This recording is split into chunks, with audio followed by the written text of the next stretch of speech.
Spotlight series में आप सभी का स्वागत है। आज हमारे साथ है श्री राजा मेश्राम जी। तो आइए उनसे जानते हैं। तो सर आपका इंट्रो दीजिए। सबसे पहले सभी दर्शकों को राजा मेश्राम का सस्नेह नमस्कार। और सभी दर्शकों को आप खुशहाल रहे, सेहतमंद रहे, ऐसी मनोकामना व्यक्त करता हूँ। तो ये आपका जो स्पॉटलाइट कार्यक्रम है, इसके लिए अभी आगे बढ़ते हैं। सर आपकी लाइफ जर्नी के बारे में बताइए कि आपका ये बिजनेस कैसे खड़ा हुआ। हाँ, काफ़ी अच्छा सवाल पूछा आपने। इस तथागत ट्रेवल्स की जर्नी को अभी 50 साल पूरे हो गए, 14 अक्टूबर को।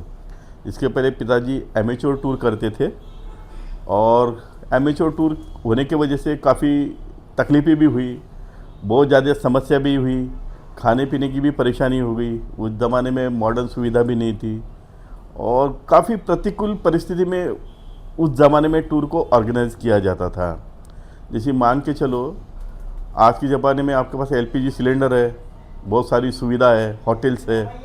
उस ज़माने में ऐसा कुछ नहीं था।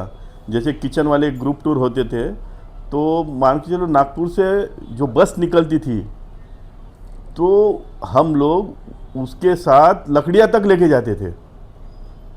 खाने पीने की बहुत मुश्किल थी, अच्छे होटल नहीं थे उस ज़माने में, धर्मशाला तक नहीं थी। मुझे अभी भी याद है, मेरे पिताजी ने जब फर्स्ट टाइम टूर निकाला था 75 के आसपास, तो इतनी प्रतिकूल परिस्थिति थी। मतलब 200 रुपये का टूर था वो, एक महीने का। आप कल्पना कीजिए, 200 रुपये में एक महीना आप घूम रहे, जिसमें खाना पीना रहना सब कुछ सम्मिलित था।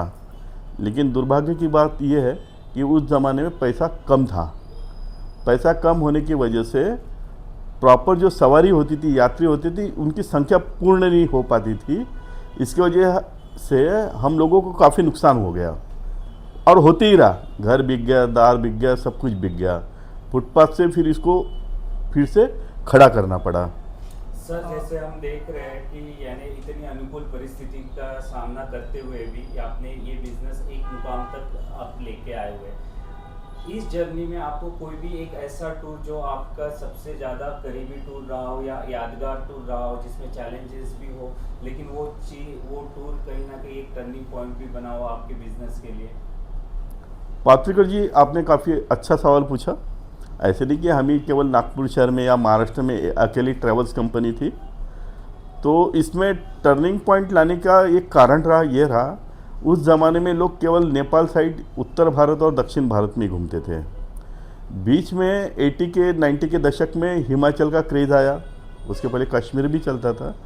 तो लोग, भारत की जनता को एक कश्मीर का नया एक हिमाचल का नया डेस्टिनेशन मिल गया।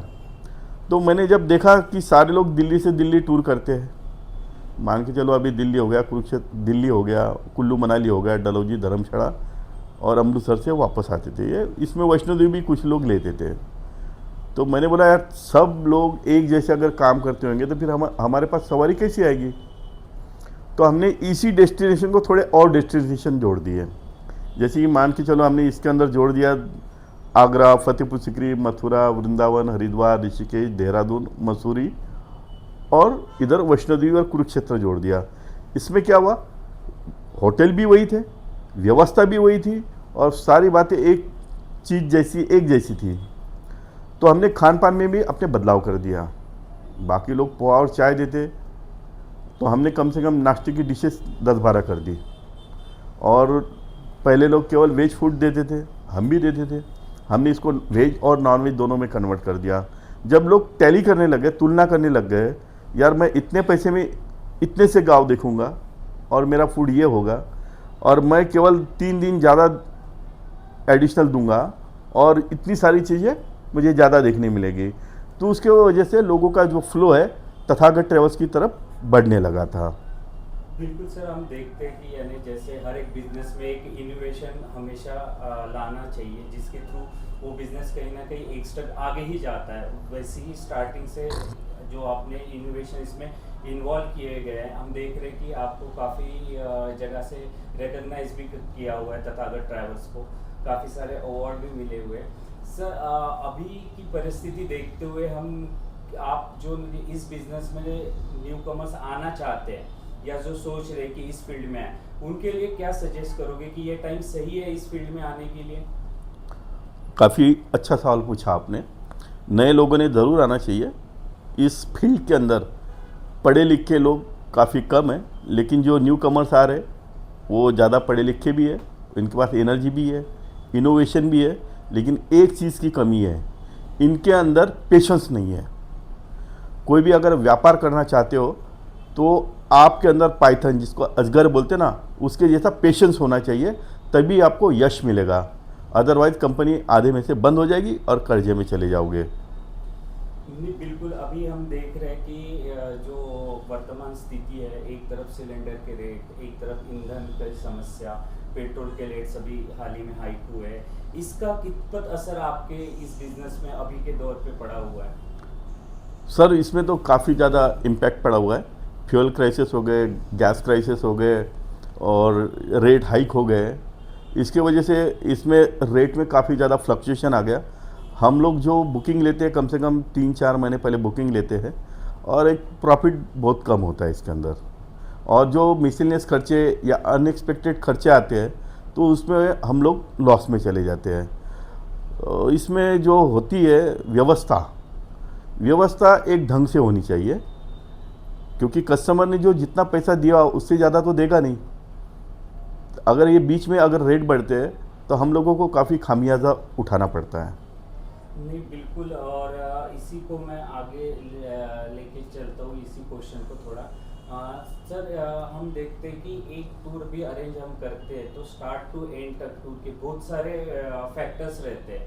फिर उनका लंच की व्यवस्था हो, ट्रैवलिंग में उनको सुविधा प्रोवाइड करना हो, एक तरफ उनका स्टे का ध्यान रखना हो, तो ये सारी चीज़ें आप कैसे क्या इंटीग्रेट करते हो, इसके बारे में हमें थोड़ा बताइए। जी सर, बिल्कुल, काफ़ी अच्छा सवाल आपका। ये ग्रुप टूर में आने वाला जो क्लास है ये अबाव 50 ईयर्स होता है और ये बंदा कंफर्ट जोन में होता है। इसीलिए सबसे पहले हम रात की जर्नी बिल्कुल अवॉइड करते हैं, बिल्कुल ही नहीं करते। इसमें टाइम मैनेजमेंट का खेल है।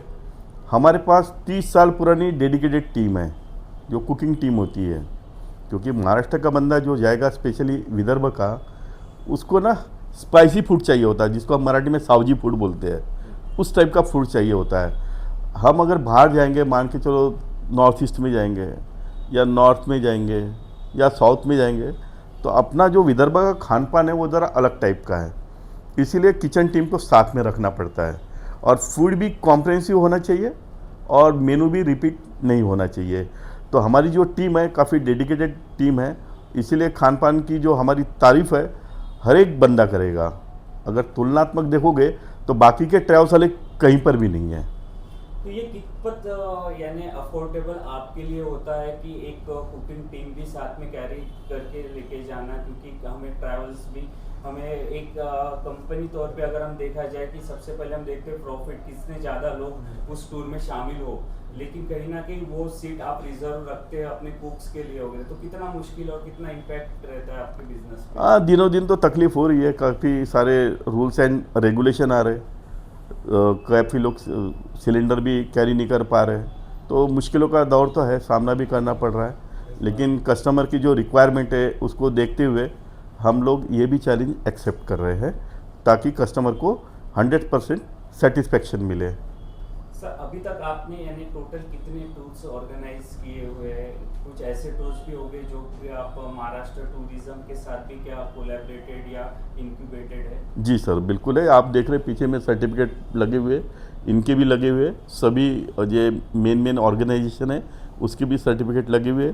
काफ़ी सारे अवार्ड्स और ट्रॉफियाज भी देख रहे होगी, जो हमारे कार्य कुशलता का प्रमाण दे रही है। और सर अभी तक आपने एक ऐसे अगर हम अंदाज़ा लगाए कि कितने टूर्स अभी तक आपने ऑर्गेनाइज किए हुए पूरे जर्नी में? सर ये बताना काफ़ी मुश्किल है, क्योंकि आपके साथ जो खड़ा है आदित्य, ये 3rd जनरेशन का बंदा है, मैं 2nd जनरेशन का हूँ। ये मेरे पिताजी है, इन्होंने इस्टेब्लिश किया था तथागत ट्रैवल्स को, तो ये बताना काफ़ी मुश्किल है।